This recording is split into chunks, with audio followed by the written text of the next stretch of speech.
Canada disrespected Nigeria, its people, by denying CDS visa, Interior Minister. So, guys, Tinubu's Interior Minister has come out to lament that it is very disrespectful for Canada to have denied a whole chief of defense staff, visa. You need to see his lamentation. Nigerian politicians are going to learn the hard way. I mean, this thing, everywhere there is panic, Nigerians have been reacting on the social media. They want US, the UK to follow suit. All these politicians and even the military, people have been lamenting on how the military has been busy, granting amnesty, saying they are de-radicalizing Boko Haram members and all that. And people have been pointing to all these activities that this might be some of the reasons why Canada decided to go this hard on the chief of defense staff. We know that a whole lot of corruption, is being said to be happening in the military. And still the fight of Boko Haram is still on, very intense. Nothing seemed to have changed. Possibly these are the reasons why Canada decided to take this route. Anyway, guys, I'm going to allow you to take a look at what the Interior Minister of Defense said. He's really so worried about what happened to the Chief of Defense Staff. Take a look. Listening and hearing that someone in the rank of the Chief of Defense Staff was denied a visa by an embassy here in Nigeria. Well, I think as much as I wouldn't want to say too much, but I think the NSA has spoken about it and well captured.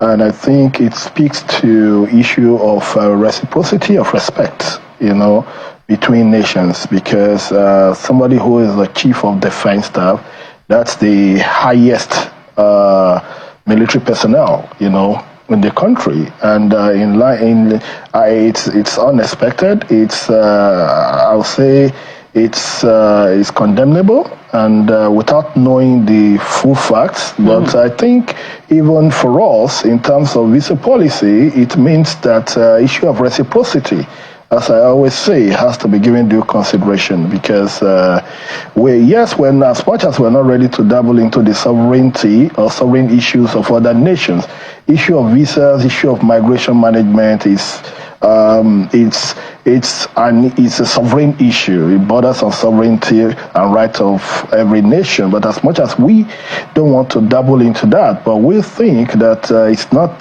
disrespect to the Chief of Defense Staff. To me, it's without knowing the facts, it's disrespectful to the country, and it's disrespectful to us as a people. If that can happen to the Chief of Defense Staff, then I'm worried. For an average Nigerian. I mean, Honorable Minister, I know that there isn't enough. There aren't enough details as to why that was done in the first place. But I did go to the Canadian Embassy, their website, to see if there had been some kind of upgrade, because sometimes these things happen when there's an upgrade on their visa policy, and there was an upgrade, and that upgrade was on February the 12th. And that upgrade actually affects a lot of people. If there's a change in a person's status or circumstances, makes them inadmissible.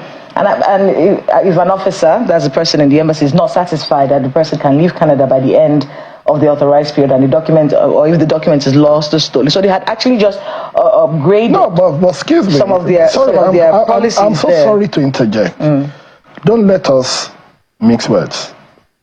We're talking about the Chief of Defense Staff. We're talking about a man who is the highest ranked, highest placed military person in Nigeria. That is not just a person. As much as I said, I believe there will be back-channel diplomatic solutions to this. But we have to say this, and we have to condemn it. My worry, it's not just about the Chief of Defense Staff.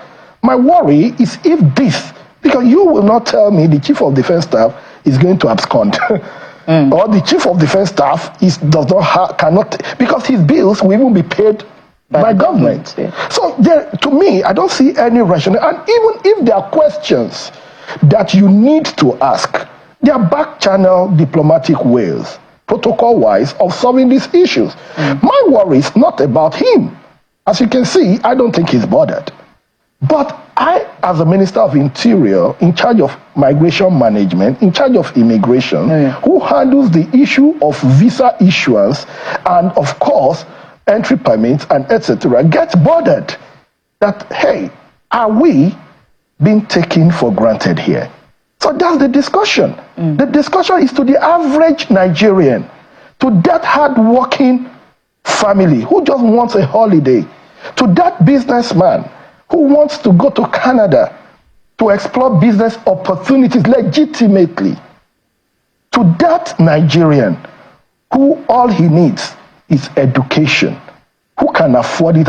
So my worry is about that average Nigerian, not just about the chief of defense staff. Is an individual, yes.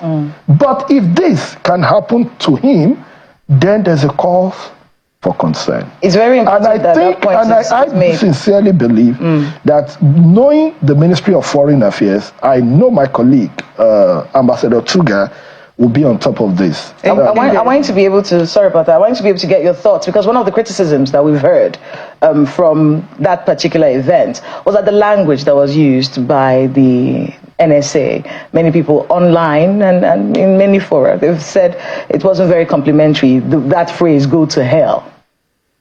Well, I think we should not, I think we should talk more of the action rather than the reaction. And that's my sincere opinion. You know, it's basic Newton's law in physics, action and reaction. But as much as I don't want to, as I sit here, I don't have the full details. But what I believe is that, let's assume there are areas that needed clarification. There are diplomatic back channels, because we are talking about to me, this is the head of the Nigerian military, for crying out loud. And I think that point has been made, Honorable Minister, because I also see here on the front page of Daily Trust that the embassy is saying that they'll state their position. So we'll wait and see just what the position is and what precisely, could have led to what many Nigerians have regarded as an No, but for me, as much as I agree with that, and I don't want to really stretch this, my position is that if there is mutual respect, that shouldn't. Exactly, there are back channels. You are talking about a chief of defense staff. You can reach out to the office or to foreign affairs. The foreign affairs interfaces on behalf of Nigeria with all embassies and consulates. And in some instances, by now, the foreign minister would have been summoning the Canadian ambassador to find out what precisely I'm pretty sure, knowing the Minister of Foreign Affairs for who he is, I'm sure a lot of work will be going on the back channel. And most diplomatic activities are not on the pages of newspaper. Absolutely. Most of them are via back channel. And I'm sure that the meetings are going on. And I want to know, because I know the Canadian government has always been very responsive to Nigerians, So this coming, maybe because, as you said, change of the policy, but whatever it is, the status of the CDS has not changed. He's not a former CDS. He is the present and serving so CDS. Nothing has changed. But I believe, as a country, the Minister of Foreign Affairs will take that diplomatic channel and resolve all these issues in the interest of Nigeria. But I'm happy that at least we have an opportunity to talk about this. And on the back channel, it's not just going to be, let's issue, but to the average Nigerian, let us be treated with respect.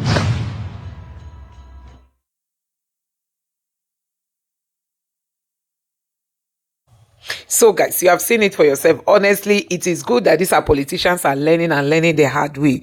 We want a better country. The whole world is seeing what is happening in Nigeria. Sometimes they do these things, they think we are still in an analog world. We are no longer in an analog world. We are in an internet age. We are in an age where something will happen in the next 1 minute. It has gotten to every nooks and crannies of the whole world. That is the age we are in. People are seeing the kind of fight against insecurity in this country. How the military will leave the north, which is the headquarters of the Boko Haram people, and we come and stay in the south, having roadblocks everywhere. See how many people are being fight in the southeast in the name of they are looking for ESN. All these things are there, out there for people to see. So when you are wondering why was the CDS denied visa, I don't think it's far from, looking at the modus operandi of the Nigerian military. So many unprofessional acts that go on. Honestly, this is a welcome development. I pray that Canada will do same for the police force, will do same for all these other security agents that don't even, or try to respect human rights, that are not there for the people. We've seen how the military men will come out and, use Nigerians for as their toys. and nobody seemed to do anything. So guys, it was really a welcome development what happened, you know, that this visa was denied. The CDS was denied visa to enter Canada. Let America follow suit, let the UK follow suit, let Australia follow suit, and then let Europe at large follow suit. In short, this is long overdue. You know, it is long overdue. We want a situation whereby Europe, America, Canada, you know, will stop giving visa to Nigerian politicians. They should stay home and suffer with the people. They should stop traveling. They should stop going out. They should stay back home. You know, they are wasting the little resources we have, traveling all the time, Even though you can see the number of people that wanted to go, it is on the state account. So Canada has even helped Nigeria to save money. They have helped Nigeria to save money. So guys, let me know what you think about this in the comment section below. Please don't forget to subscribe to the channel, turn on the notification bell. Please give this video a like so that YouTube can recommend it to others, and drop your thoughts in the comment section below. Thank you.